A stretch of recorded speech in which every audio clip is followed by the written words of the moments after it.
क्या कभी आपने सोचा है कि जो पाप वर्षों की तपस्या से नहीं कटते, क्या वे माघ मास की एक सच्ची आह से भी मिट सकते हैं? क्या सच में गंगा के शीतल जल में केवल शरीर ही नहीं, आत्मा भी स्नान करती है? और यदि कोई भी निर्धन, जिसके पास ना दान है, ना धन है, केवल श्रद्धा लेकर माघ मास में उतर जाए, तो क्या भगवान उसकी भी सुनते हैं? आज की ये कथा इन्हीं प्रश्नों का उत्तर है। पुराण कहते हैं, माघे मासी गंगा स्नानम सर्व पाप प्रणाशनम, अर्थात माघ मास में गंगा स्नान समस्त पापों का नाश करता है। लेकिन प्रश्न ये है कि क्या केवल स्नान पर्याप्त है, या फिर स्नान के पीछे छिपी भावना ही असली कुंजी है? बहुत प्राचीन समय की बात है। उत्तर भारत की भूमि पर एक छोटा सा गांव था, जहां ना वैभव था और ना ही ऐश्वर्य। उसी गांव में रहता था एक ब्राह्मण, जिसका नाम था धर्मदत्त। धर्मदत्त जन्म से तो ब्राह्मण था, पर जीवन की कठोरता ने उसकी आस्था को कमजोर कर दिया था। न यज्ञ, न व्रत और न ही दान, बस पेट भरने की चिंता थी। धर्मदत्त की पत्नी थी सुमति।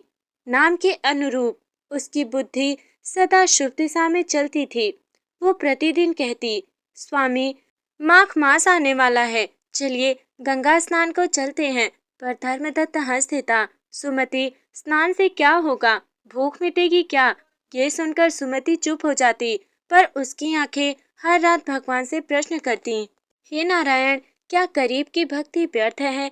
माघ मास आया। प्रातःकाल चारों ओर कोहरा, हवा में कपकपी और गंगा का जल बर्फ सा ठंडा था।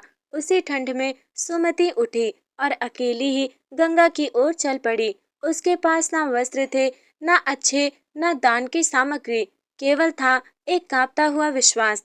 गंगा तट पर पहुंचकर सुमति ने हाथ जोड़े, माँ गंगे, मेरे पास देने को कुछ नहीं, बस मेरा मन स्वीकार कर लो। उसने स्नान किया और कांपते हाथों से एक लोटा जल अर्पित कर दिया। उसी क्षण अद्भुत संकेत हुआ। आकाश में बादल गरजे, शीतल हवा बहने लगी और सुमति के हृदय में अद्भुत शांति उतर आई। क्या ये केवल भ्रम था, या भगवान ने उसकी पुकार सुन ली थी? भक्तों भक्तों भक्ति के लिए ना धन चाहिए, ना दान का भार। माघ मास में बस चाहिए सच्चा विचार। जो गंगा में उतरे रोते रोते, वही लौटे प्रभु को ओढ़े ओढ़े। सुमति गंगा स्नान कर जब लौट रही थी, तो उसके मन में कोई उत्साह नहीं था, कोई वरदान मांगने की इच्छा नहीं थी। बस एक ही प्रश्न बार बार उठ रहा था, क्या मेरी प्रार्थना गंगा की लहरों तक ही सीमित रह गई? ग्राम की पगडंडी पर चलते हुए उसके पैरों में छाले थे, पर मन में अद्भुत शांति थी। घर पहुंची तो देखा, धर्मदत्त चुपचाप बैठा था, न ताना, न उपवास, सिर्फ मौन। सुमति ने डरते हुए पूछा, स्वामी, क्या कुछ हुआ? धर्मदत्त ने धीरे से कहा, आज मेरे भीतर कुछ टूट सा गया है। रात को धर्मदत्त ने एक स्वप्न देखा। उसने देखा कि एक दिव्य पुरुष श्वेत वस्त्रों में उसके सामने खड़े हैं। मुख पर करुणा, नेत्रों में समुद्र सी गहराई थी। वाणी गूंजी, धर्मदत्त, तूने माँ को तुच्छ समझा, पर तेरी पत्नी ने माँ को हृदय में उतार लिया है। वो दिव्य स्वर फिर बोला, सुन, जिस घर में स्त्री श्रद्धा से भरी हो, वहाँ दरिद्रता अधिक दिन नहीं टिकती। धर्मदत्त भय से कांप उठा, प्रभु, मैं अज्ञानवश अपराधी हूँ। दिव्य पुरुष मुस्कुराए, अपराध नहीं, अवसर था, जिसे तो पहचान न सका। स्वप्न टूट गया। धर्मदत्त उठ बैठा। उसकी आंखों से आंसू बह रहे थे। वो सुमति के चरणों में गिर पड़ा, मुझे क्षमा कर दो। आज समझ आया कि माघ मास केवल मास नहीं, मोक्ष का मार्ग है। उसी दिन धर्मदत्त ने संकल्प लिया कि कल से वो प्रातः मैं भी गंगा स्नान करूंगा, बिना दिखावे, बिना लोभ। सुमति की आंखों में वर्षों बाद आशा चमकी। अगली सुबह कड़ाके की ठंड, हवा में बर्फ सी धारा थी। धर्मदत्त गंगा में उतरा। जल जैसे ही शरीर से टकराया, उसका अहम गलने लगा। उसने कहा, हे गंगे, मेरे पाप जल से नहीं, मेरे हृदय से धो दो। और तभी उसे लगा जैसे किसी ने उसके सिर पर हाथ रखा हो। ना कोई दृश्य, ना कोई शब्द, बस असीम करुणा थी। भक्तों, जिसने माघ मास को जाना नहीं, वो जीवन को पहचाने कैसे?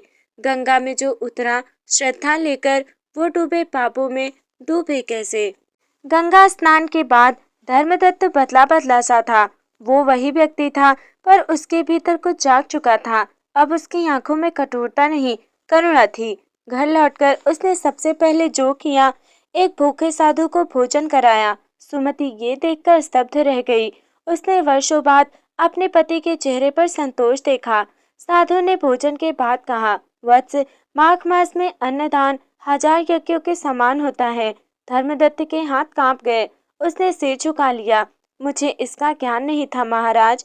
साधु मुस्कुराए। ज्ञान अहंकार छोड़ने से आता है। धीरे धीरे पूरे गांव में एक चर्चा फैलने लगी कि धर्मदत्त बदल गया है। जो व्यक्ति दान को व्यर्थ समझता था, वही अब माघ मास में प्रातः स्नान, दान और जप कर रहा था। एक दिन एक वृद्ध ब्राह्मण धर्मदत्त के द्वार आए।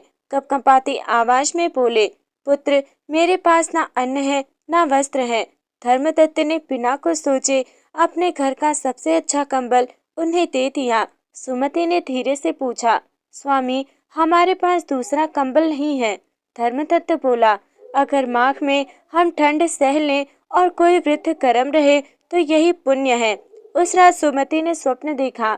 उसने देखा कि भगवान विष्णु धर्मदत्त के सिर पर कमल पुष्प रखे रहे हैं। स्वर गूंजा, जिसने माघ मास में त्याग सीखा, उसने जीवन का सार पा लिया। सुबह सुमति ने स्वप्न बताया। धर्मदत्त की आंखें भर आईं। शायद भगवान मुझे क्षमा कर रहे हैं। भक्तों, माघ आया तो बदली नियति, बदला मन, बदले विचार। जिसने ठंड में दान किया, वही पहुंचा हरि के द्वार। माघ मास चल रहा था। धर्मदत्त का जीवन अब अनुशासन से भरा था। प्रातः स्नान, जप, दान और सेवा। पर जहाँ पुण्य बढ़ता है, वहीं परीक्षा भी आती है। एक दिन व्यापार से अचानक अधिक लाभ हुआ। गांव में चर्चा फैल गई। माघ स्नान का फल देखो, धर्मदत्त धनी हो गया। धर्मदत्त सुनता और मन ही मन मुस्कुरा देता। पहले जो दान भगवान के लिए था, अब लोगों के देखने के लिए होने लगा। वो सोचने लगा, मेरे जैसा पुण्यवान पूरे गांव में कौन है। यहीं से अहंकार ने द्वार खटखटाया। एक दिन वही साधु फिर से आए। उन्होंने देखा, भोजन तो भव्य है, पर आंखों में विनम्रता कम है। साधु बोले, वत्स, क्या ये दान भगवान के लिए है या अपनी प्रशंसा के लिए। धर्मदत्त कुछ ना बोल सका। मन में हलचल मच गई। माघ मास में अहंकार का दान सबसे कठिन है। जो पुण्य का श्रेय स्वयं लेता है, उसका पुण्य उसी क्षण जलने लगता है। उस रात धर्मदत्त सो न सका। बार बार वही शब्द गूंजते, अहंकार का दान। वो सोचने लगा, क्या मैं सच में बदल गया हूँ? क्या दान दिखावे के लिए हो रहा है, या फिर क्या मैं फिर पुराने पद पर लौट आया हूँ? अगली सुबह वो अकेला गंगा तट गया। ठंड में जल में खड़ा होकर बोला, हे नारायण, यदि मेरा मन फिर भटक रहा है तो मुझे स्वयं से बचा लीजिए। मन के भीतर एक शांत स्वर उठा, धन का त्याग आसान है, अहंकार का नहीं। भक्तों, पुण्य बढ़ा तो मन डोला, दान बना अभिमान। जो हरि को भूल गया, खो बैठा सब ज्ञान। भोर की बेला थी। गंगा तट पर धुंध छाई हुई थी। धर्मदत्त नंगे पांव रेत पर चल रहा था। हर कदम के साथ हृदय भारी था। उसने आज किसी से एक शब्द भी ना बोलने का संकल्प लिया। ना प्रशंसा, ना उत्तर और ना ही किसी से कोई तर्क, केवल स्वयं से सामना। मंदिर से घंटी की ध्वनि आई। धर्मदत्त रुका। वहीं बैठकर नेत्र मूंद लिए। मन ने पूछा, यही तेरा नाम? कोई न ले, फिर भी क्या तू दान करेगा? हृदय ने उत्तर दिया, हाँ, क्योंकि दान मेरा नहीं, प्रभु का है। उसी क्षण वही साधु फिर प्रकट हुए। उनके चेहरे पर करुणा थी। साधु बोले, वत्स, आज तो माघ मास का वास्तविक फल पा रहा है। धर्मदत्त ने साधु के चरणों में मस्तक रख दिया। उसकी आंखों से अश्रु बहने लगे। उसने कहा, अब जो भी करूंगा छिप कर करूंगा। नाम तेरा होगा, मेरा नहीं। उस दिन से दान रात में होने लगा। पात्र अनजान रहे और प्रभु की साक्षी बने। मन में एक अद्भुत शांति उतरी। अब न गर्व था और न ही कोई तुलना। भक्तों, न झुका सिर तो दान व्यर्थ, न झुका मन तो पुण्य शून्य। जो मिटा अहंकार अपना, वही कहलाया पूर्ण। ये माघ मास की अंतिम पुण्य तिथि थी। सूर्य की पहली किरण गंगा जल पर स्वर्ण रेखा बना रही थी। धर्मदत्त आज कुछ बदला बदला था। चेहरे पर ना उत्साह ना चिंता, केवल शांति थी। आज उसने कोई संकल्प नहीं लिया, ना मनोकामना ना प्रार्थना की। बस गंगा जल में डुबकी लगाकर मन ही मन बोला, हे प्रभु, अब जो देना है वही दीजिए। जैसे ही वो जल से बाहर आया, एक सफेद कमल धारा के विपरीत उसकी ओर बढ़ा। सब देख रहे थे। लोगों ने कहा, ये तो दुर्लभ संकेत है। पीछे से परिचित स्वर आया, वत्स, वही साधु। आज उनका तेज सहस्र गुना बढ़ा हुआ था। साधु बोले, अब तेरा मार्ग पूर्ण हुआ, क्योंकि तूने फल मांगना छोड़ दिया। साधु ने कहा कि माघ स्नान शरीर को नहीं, अहंकार को धोता है। जो दिखावे का दान करे वो पुण्य गिनता है, और जो छिपकर करे वो स्वयं पुण्य बन जाता है। उस दिन के बाद धर्मदत्त ने आश्रम बनवाया, स्वयं सेवक बनकर रहा। नाम कहीं अंकित नहीं किया। लोग उसे नहीं, उसके कर्म को जानते थे। वर्षों बाद माघ मास में ही गंगा तट पर ध्यान करते हुए उसका देह त्याग हुआ। चेहरे पर मुस्कान थी। शास्त्र कहते हैं कि जो भी माघ मास में अहंकार त्याग दे, उसका जन्म मरण स्वयं त्याग कर देता है। भक्तों, मांग तो सबने बहुत कुछ, पाया उसी ने मोक्ष द्वार। जिसने कहा, हे प्रभु, अब तू ही मेरा आधार। यदि ये कथा आपके हृदय को थोड़ा भी छू गई हो तो समझिए आपका माघ भी सार्थक हो गया। हे श्रोताओं, अब तक आपने सुना कि कैसे माघ मास मनुष्य को कर्म से सेवा, सेवा से वैराग्य और वैराग्य से मोक्ष की ओर ले जाता है। लेकिन शास्त्र कहते हैं कि माघ मास केवल त्याग नहीं सिखाता, वो ये भी परखता है कि जब जीवन सबको छीन ले तब भी मनुष्य धर्म का हाथ थामे रहता है या नहीं। इसी सत्य को प्रकट करने के लिए माघ मास की एक और कथा पुराणों में गूढ़ रूप से वर्णित है।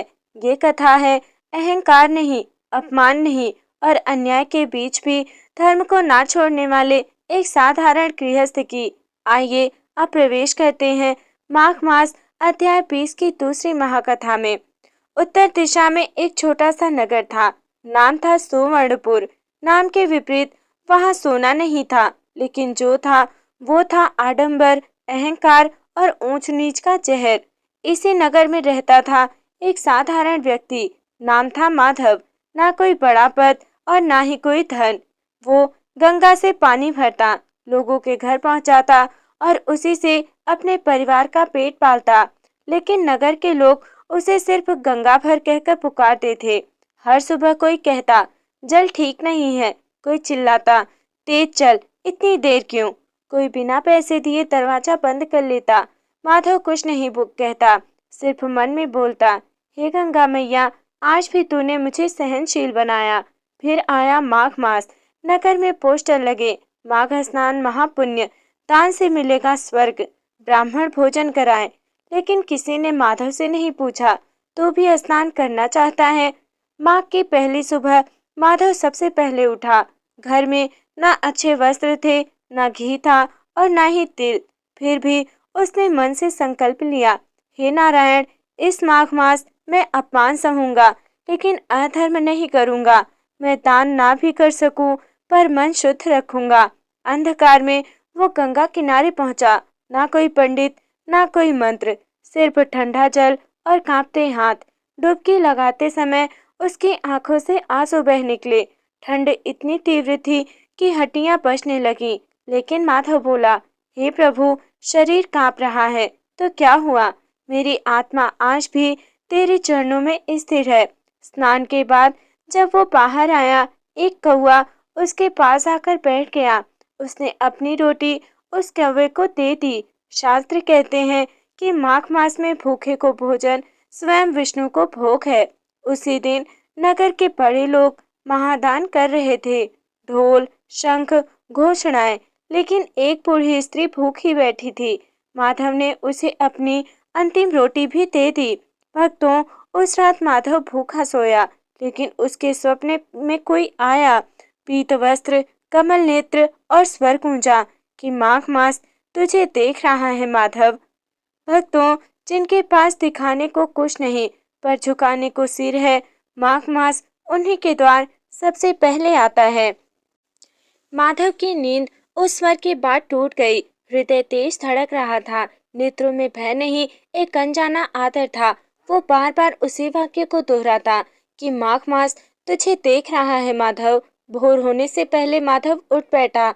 उसने स्वयं से कहा, मैं कौन हूँ जो माघ मास मुझे देखेगा। फिर उसे स्मरण आया, शायद भगवान धन नहीं देखते, वे तो मन की नीयत देखते हैं। उस दिन ठंड और बढ़ गई थी। गंगा किनारे कुछ अमीर लोग पहले से मौजूद थे। ऊनी वस्त्र, गरम दूध, सेवक। माधव फटे वस्त्रों में चुपचाप किनारे खड़ा रहा। एक व्यक्ति ने कहा, अरे हटो यहाँ से, तुम जैसे लोग गंगा को भी अपवित्र करते हो। शब्द तीर बनकर माधव के हृदय में धंस गए। माधव ने कुछ नहीं कहा, सिर झुकाया और मन ही मन बोला, हे गंगे, यदि मैं अपवित्र हूँ तो मुझे शुद्ध कर दो, लेकिन मुझे क्रोधी मत बनाना। उसने गंगा में डुबकी लगाई। जल में मानो अग्नि थी। शरीर कांप गया, लेकिन इस बार उसने एक नया संकल्प लिया। यदि जीवन भर अपमान ही मेरा भाग्य है तो हे प्रभु, मुझे ऐसा बना कि मैं अपमान में भी तुझे देख सकूं। डुबकी से बाहर आते ही उसने देखा कि गंगा जल उसके आसपास हल्का सा चमक रहा था, लेकिन जैसे ही लोगों की दृष्टि पड़ी सब कुछ सामान्य हो गया। उसी समय एक वृद्ध साधु वहां आए। उनकी आंखें अद्भुत तेज से भरी थी। उन्होंने माधव को देखा और मुस्कुराए। साधु बोले, वत्स, तू रोज माघ स्नान करता है। माधव बोला, हाँ महाराज, पर विधि नहीं जानता। साधु ने कहा, माघ स्नान जल से नहीं, झुके हुए मन से पूर्ण होता है। फिर उन्होंने माधव के सिर पर हाथ रखा। साधु बोले, सावधान रहना वत्स, माघ मास जब किसी की परीक्षा लेता है तो पहले सबसे कठिन अपमान देता है। माधव कुछ पूछ पाता उससे पहले साधु अदृश्य हो गए। केवल उनकी आवाज गूंजती रही, धर्म छोड़ोगे तो सब खो दोगे, धर्म थामे रखोगे तो स्वयं को पालोगे। घर लौटने पर माधव को ज्ञात हुआ कि उस दिन उसे कोई काम नहीं मिलेगा। नगर में घोषणा हो चुकी थी, अब गंगा जल केवल पंजीकृत सेवक लाएंगे। पत्नी ने पूछा, आज कुछ लाए हो? माधव ने मुस्कुराकर कहा, आज विश्वास लाया हूँ। रात को उसने दीप जलाया, ना तेल था और ना ही घी, फिर भी दीप जला रहा। माधव बोला, हे नारायण, यदि यही मेरी परीक्षा है तो मैं तैयार हूँ। बाहर तेज हवा चल रही थी। दीप कांप रहा था, लेकिन बुझा नहीं। भक्तों, जिस दिन अपमान से डर समाप्त हो जाता है उसी दिन ईश्वर सबसे पास आ जाता है। उस रात माधव सो न सका। पेट में भूख की आग थी और मन में धर्म का दीप। पत्नी ने धीरे से पूछा, कल अगर कुछ न मिला तो? माधव ने पूरा वाक्य नहीं सुना। वो केवल उस अधूरे प्रश्न को अपने हृदय में उतारता चला गया। वो मन ही मन बोला, हे प्रभु, क्या भूखा रहना भी साधना है? उत्तर तुरंत नहीं मिला। भोर होते ही माधव फिर गंगा किनारे पहुंचा। आज भीड़ और अधिक थी। ढोल, शंख और घोषणाएं, दान करो पुण्य पाओ, माघ स्नान से सब पाप नष्ट होते हैं। एक सेठ माधव के पास आया, कहा, तुम रोज आते हो, मुझे एक काम चाहिए। माधव चुप रहा। सेठ बोला, गंगा जल चुपचाप मेरे घर पहुंचा दो, नियमों की परवाह मत करो, बदले में ये लो। उसने मुट्ठी खोली। सोने की चमक गंगा जल से भी तेज थी। माधव की आंखों में पत्नी का चेहरा आया। सोनी थाली, कमजोर शरीर, हाथ कांप गया। उसी क्षण उसे याद आया कि साधु का वचन, स्वप्न की आवाज और गंगा का कंपन, धर्म छोड़ोगे तो सब खो दोगे। माधव ने धीरे से कहा, सेठ जी, भूख से शरीर मर सकता है, लेकिन अधर्म से आत्मा मरती है। सेठ हंस पड़ा, तुम जैसे लोग धर्म की बात करते हैं और फिर भीख मांगते हैं। भीड़ हंसने लगी। माधव चुप रहा। उसने सेठ को नहीं, गंगा माँ को देखा। उसी पल गंगा की एक लहर उछली और सेठ के पैरों को भिगो दिया। सेठ पीछे हट गया। उसके चेहरे पर भय था। भीड़ से एक और साधु निकले। उन्होंने कहा, जिसने माघ में लोभ ठुकराया हो उसने स्वर्ग नहीं, स्वयं भगवान को चुन लिया है। माधव खाली हाथ घर लौटा। पत्नी ने कुछ नहीं पूछा। उसने सिर्फ पानी पिया और सो गया। रात को स्वप्न आया, विष्णु शेषनाग पर विराजमान थे। उन्होंने कहा, माधव, एक दिन की भूख तुझे हजारों जन्मों से बचा लेगी। सुबह माधव की आंख खुली। भूख थी, लेकिन मन हल्का था। भक्तों, लोभ अगर रोटी देता है तो धर्म जीवन का अर्थ देता है। सूरज उगा लेकिन माधव के घर उजाला नहीं पहुंचा। तीसरा दिन था जब चूल्हा नहीं जला था। पत्नी की आंखों के नीचे खाले घेरे और ओठों पर सूखापन था। वो बोली नहीं, पर उसकी चुप्पी बहुत कुछ कह रही थी। माधव उस चुप्पी से नजर नहीं मिला पाया।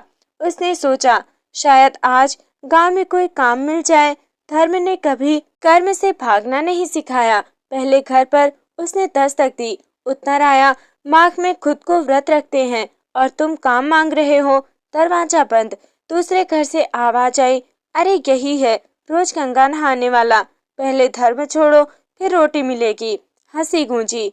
माधव के मन में पहली बार सवाल उठा, क्या धर्म केवल संपन्न लोगों के लिए है? उसके कदर टगमगा गए। तेज ठंडी हवा उसके गालों से टकराई, मानो गंगा खुद पूछ रही हो, भीगोगे क्या? थका हुआ माधव मंदिर की सीढ़ियों पर बैठ गया। उसके पास कुछ भी नहीं था, न अन्न और न ही सम्मान। पुजारी ने देखा और कहा, माघ में भूखा रहना कोई पुण्य नहीं। अगर घर वाले रो रहे हो तो ये शब्द तीर बनकर हृदय में लगे। पहली बार माधव की आंखें भर आईं। उसने मन ही मन कहा, हे प्रभु, क्या मेरी साधना अहंकार बन गई है? वो उठा और सीधे गंगा की ओर चल पड़ा। आज कोई मंत्र नहीं, कोई व्रत संकल्प नहीं, केवल आंसू और मौन। जैसे ही उसने जल में प्रवेश किया, एक शीतल लहर ने उसके चरण छुए। मन में स्वर गूंजा, जब सब त्यागे तब भी मुझे मत छोड़ना। माधव रोया, पर वो रोना कमजोरी नहीं था, वो समर्पण था। घाट से निकलते समय एक वृद्धा ने उसे पुकारा, बेटा, ये थोड़ी खिचड़ी ले जाओ, भगवान ने ज्यादा दिया है। माधव फूट फूट कर रो पड़ा। उसने खिचड़ी नहीं, करुणा स्वीकार की। घर पहुंचा, पति ने खिचड़ी देखी, कुछ नहीं पूछा, बस आंखें बंद कर भगवान का नाम लिया। हे भक्तों, धर्म तब नहीं टूटता जब दुनिया हंसती है। धर्म तब परखा जाता है जब अपनों की आंखें सवाल पूछती हैं। आज सूरज कुछ अलग चमक के साथ उगा था। घर में कल की खिचड़ी की थोड़ी सी सुगंध अब भी थी, पर माधव के मन में एक प्रश्न लगातार गूंज रहा था, क्या ये सहायता मेरे व्रत का अंत तो नहीं? आज पत्नी चुप नहीं रही, धीरे से बोली, स्वामी, भूख सहना कठिन है, पर उससे भी कठिन है ये देखना कि आप हर दिन टूटते जा रहे हैं। माधव ने कुछ कहना चाहा, पर शब्द साथ नहीं आए। पत्नी आगे बोली, धर्म केवल नियम नहीं होता, वो करुणा भी होता है। अगर भगवान ने वृद्धा के रूप में हमें अन्न दिया, तो क्या उसे ठुकराना अहंकार नहीं? ये शब्द सीधे हृदय में उतरे। माधव ने आज गंगा स्नान नहीं किया। वो मंदिर गया, दीपक जलाया और पहली बार केवल ये कहा, हे प्रभु, अगर मेरा व्रत किसी के आंसू बढ़ा रहा है तो उसे बदल दीजिए। मंदिर से लौटते समय एक सेवक दौड़ता हुआ आया, आप ही माधव है ना? सेठ जी आपको बुला रहे हैं। माधव चौंक गया। सेठ ने मुस्कुराकर कहा, सुना है आप बड़े धर्मात्मा हैं। माघ मास में सेवा चाहिए, रोज भोजन और कुछ दान भी। क्षण भर को माधव के मन में हलचल हुई। एक और भूख से थका शरीर, पत्नी की चिंता, दूसरी ओर व्रत का संकल्प, निष्काम साधना। मन ने पूछा, क्या ये भगवान की व्यवस्था है या मेरी परीक्षा? सेठ के आंगन से गंगा दिखाई देती थी। उसकी लहरें मानो कह रही थी, निर्णय तुम्हारा है, पर स्मरण रखना, जो मिले वो बंधन ना बने। माधव ने शांत स्वर में कहा, सेठ जी, सेवा स्वीकार है, पर दान नहीं, और भोजन केवल उतना जितना श्रम का मूल्य हो। सेठ कुछ क्षण चुप रहा, फिर सिर झुका दिया। घर लौटते समय माधव को लगा, आज उसका व्रत कमजोर नहीं और भी पवित्र हो गया है। पत्नी ने उसके चेहरे को देखा। आज पहली बार उसे शांति दिखी। उसने कहा, आज आप भूखे नहीं लग रहे हैं। भक्तों, प्रलोभन जब धर्म के वस्त्र में आए तब निर्णय मन नहीं, आत्मा लेती है। सूर्योदय से पहले माधव उठ चुका था। आज शरीर में थकान थी, पर मन में अद्भुत स्थिरता। पत्नी ने चुपचाप उसके हाथ में तुलसी जल दिया। कोई प्रश्न नहीं, कोई भय भी नहीं। सेठ के घर माधव ने अनाज तौला, भंडार साफ किया, मजदूरों को पानी पिलाया। जब भोजन का समय आया तो माधव ने केवल थोड़ा सा सादा अन्न दिया। सेठ ने पूछा, इतना ही? माधव मुस्कुराया, श्रम का यही मूल्य है। धीरे धीरे गांव के लोग ये दृश्य देखने लगे। एक ओर धन, भंडार, वैभव, दूसरी ओर संयम, मर्यादा और मौन। लोगों के मन में प्रश्न उठा, कौन सा मार्ग अधिक पवित्र है? शाम को सेठ ने एक थैली माधव के सामने रख दी। ये दान है, स्वीकार कर लो, तुम्हारे व्रत की शोभा बढ़ेगी। क्षण भर को माधव की आंखें बंद हो गईं। गंगा का प्रवाह मानो हृदय में बह उठा। माधव ने थैली वापस सरका दी। सेठ जी, दान वही पवित्र है जो मांगा ना जाए और जिसकी चाह ना हो। मेरा व्रत लेने का नहीं, छोड़ने का है। सेठ की आंखों से अश्रु बह निकले। वो माधव के चरणों में झुक गया। आज मुझे सच्चा माघ मास समझ आया। उस रात माधव घर लौटा। पत्नी ने दीपक जलाया। घर में अन्न कम था पर शांति बहुत थी। अगली सुबह गांव के कई लोग माघ स्नान को निकले। कई ने कहा, आज व्रत माधव की तरह करेंगे, बिना दिखावे के। भक्तों, माघ मास का व्रत शरीर से नहीं, नियत से पूरा होता है। और जो भूख सह ले पर अहंकार ना पाले, वही सच्चा व्रती है। और प्रिय भक्तों, त्याग जहाँ मौन हो जाए, वहीं भगवान स्वयं बोल उठते हैं। तो प्रिय भक्तों, आज की ये कथा कहीं किसी ग्रंथ में बंद नहीं, बल्कि हमारे ही जीवन में हर दिन दोहराई जाती है। माघ मास केवल स्नान का नाम नहीं, उस क्षण का नाम है जब मन पहली बार अपने अहंकार से हार मान लेता है। आज यदि इस कथा को सुनते हुए आपके मन में एक भी प्रश्न उठा हो, क्या मेरा व्रत सच में प्रभु तक पहुंच रहा है, तो समझ लीजिए कि माघ मास आपके हृदय में प्रवेश कर चुका है। याद रखिए, ईश्वर को दिखाया गया त्याग नहीं, छुपाया गया त्याग अधिक प्रिय होता है। यदि आज आप किसी से क्षमा मांग लें, किसी भूखे को अन्न दे दें या मन ही मन किसी का बुरा ना चाहें, तो यही माघ मास का पूर्ण फल है। अब आपसे केवल एक प्रार्थना है, जब भी गंगा का स्मरण करें तो जल के साथ साथ अपने भीतर के अहंकार को भी बहा दें। जय गंगा मैया, जय श्री हरि। यदि ये कथा आपके हृदय को स्पर्श कर गई हो, तो इसे अपने किसी प्रिय तक अवश्य पहुंचाइए, क्योंकि माघ मास की कथा सुनी नहीं जाती, बल्कि जी जाती है। राधे राधे।